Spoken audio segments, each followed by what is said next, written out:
28 বছরের একটা সম্পর্ক, কিওকার্পিন হেয়ার অয়েল। এটা শুধু একটা তেল নয়, আমার ছোটোবেলার থেকে আজ পর্যন্ত অসংখ্য স্মৃতির সঙ্গী। আর আজ সেই গল্পটাই তোমাদের সাথে শেয়ার করব।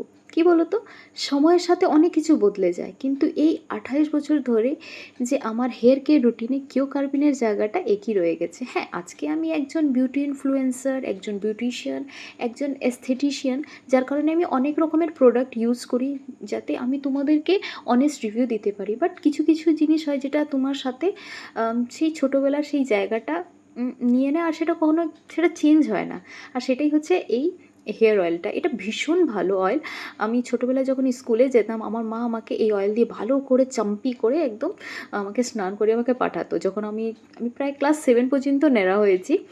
তো এই অয়েলটাই আমার সবসময় আমি ব্যবহার করতাম। এটাতে অ্যাকচুয়ালি যেহেতু অলিভ অয়েল আছে, ভিটামিন ই আছে, মিনারেল অয়েলস আছে, পিনাট অয়েল আছে, যেটা আমাদের না হেয়ারসের জন্য খুবই ভালো হয়। মানে যাদের খুব বেশি ফ্রিজিনেস বা প্রচুর ড্যামেজ আছে হেয়ার, তাদের জন্য তো এটা একদম বেস্ট অয়েল। আর খুব লাইট ওয়েটেড হলো যেহেতু, তো খুব ভালো। তোমরা এটা অবশ্যই একবার চাইলে ট্রাই করতে পারো। আমার এটা ভীষণ পছন্দের একটা অয়েল, একটা জেনুইন রিভিউ দিচ্ছি আমি তোমাদেরকে, ট্রাই করতে পারো। হ্যাঁ, তারপরে দেখো আমি ভালো করে ওই অয়েলি করে আমি তারপরে শ্যাম্পু করে নিয়েছিলাম। আর তারপরে আমার একটু যেহেতু বাড়িতে আছি, তাই ভাবলাম একটু কিছু নতুন কিছু ট্রাই করব।